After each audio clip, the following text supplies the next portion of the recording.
Hey, how's it going, guys? ShotGuy77 here, and today I'm bringing you guys a League of Legends tips video.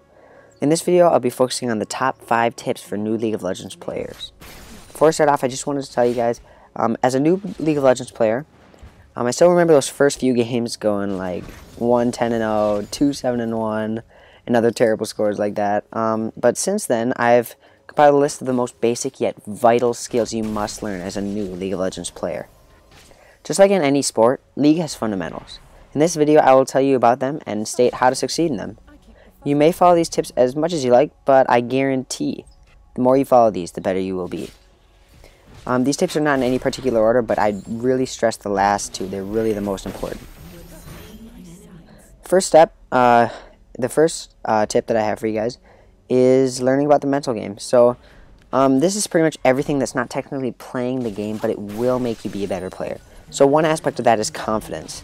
Don't get discouraged. If you are just starting off, don't expect to do well or even semi-decent. It took me like 15 games or so to understand really what was going on. So just don't worry about that. Keep learning and you'll get better and better. Communication is another big aspect of the mental game. That has to do with like pings. They're just really easy and quick ways to call attention to something or someone. I'd really utilize those if I were you. Typing in chat, this is kind of a given, but it's really, really important, and sometimes people are just too involved in the game that they're not really being aware of what's going on in the chat. Because people could be calling for ganks, asking for ganks, and another thing you really want to do in chat is you want to tell your teammates, you want to talk to your teammates and tell them good job. Your team only gets worse if you tell them how bad they are. You really never want to tell them you're doing a terrible job, that was a dumb decision. But the one thing you can do is give them suggestions. That's a great thing you can do. I do that a lot.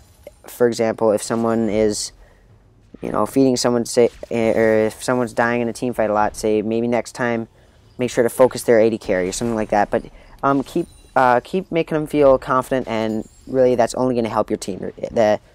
Yelling at your team is really only going to make it worse.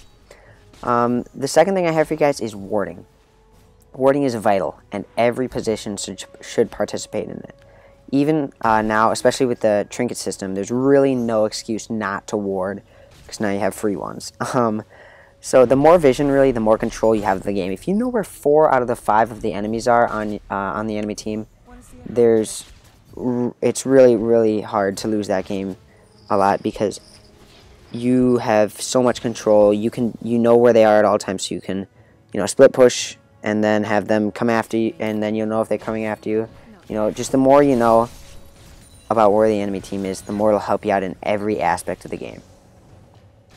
The next tip I have for you guys is know all roles and how to play them.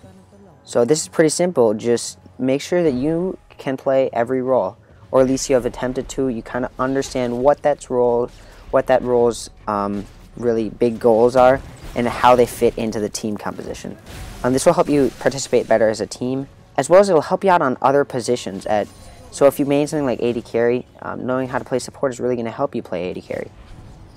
The next thing I have for you guys is learning how to CS, aka last hitting.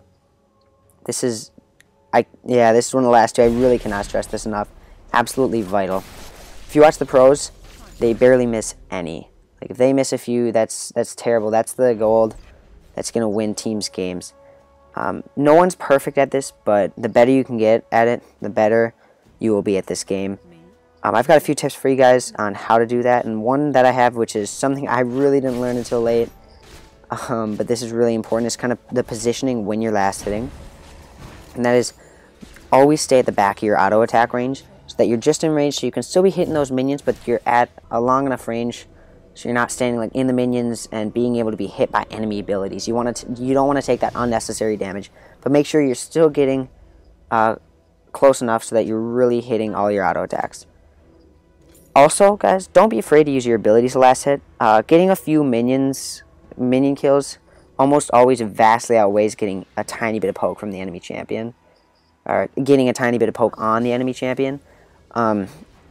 It's just a lot more important that you're getting that gold. You can always recall, but if you're just kind of poking them, usually that's not going to help you in the long run. But really getting that gold, that's really going to help you in the long run.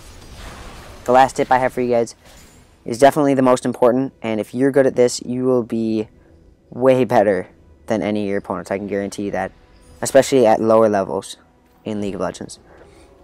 This is knowing your opponent's champions and never underestimate them. The more you know about the enemy champions, the better you will perform on your own champion.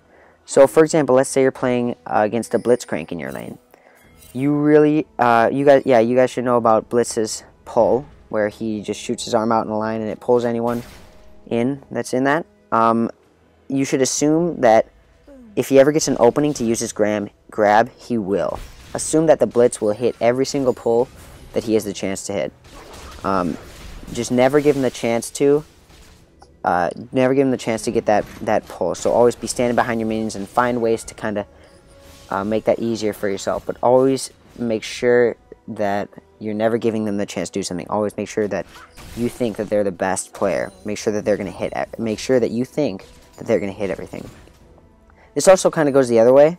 It works for aggressive play. For example, when Blitz's pull is off cooldown, if you know his abilities, you will know that he has really no other big abilities to use for at least like 10 seconds when he gets his pull back up. So you really are free to just be as aggressive as you want for that time period. That's a really important thing to know how to do. Know when they have anything to throw at you, and when they don't, you should be aggressive, and when they do, you should kind of be a little bit more passive and stay back. Another example would be like Caitlyn's ultimate. If you know Caitlyn's ultimate, you know that she can snipe you from an immense range. So since you know that, you should make sure to be really far away from Caitlyn if you have low health. So obviously you wouldn't be kind of a little bit farther away from Caitlyn if you have low health, because you know that she will snipe you. It's things like that save you deaths, and in the longer run, they save you games. Anyway, guys, so that's just about concludes the video. Now that you've heard my top 5 tips, I challenge you not to just forget about these tips, but in the next game you play, focus on them, and I guarantee you will do better. I hope you enjoyed it, and I hope you learned something useful. My Twitter and Twitch are in the description, and that subscribe button is lingering below the video somewhere. Thanks for watching. It's been Shockeye77 and Riot Nerf Shizwani. His timing had been perfect.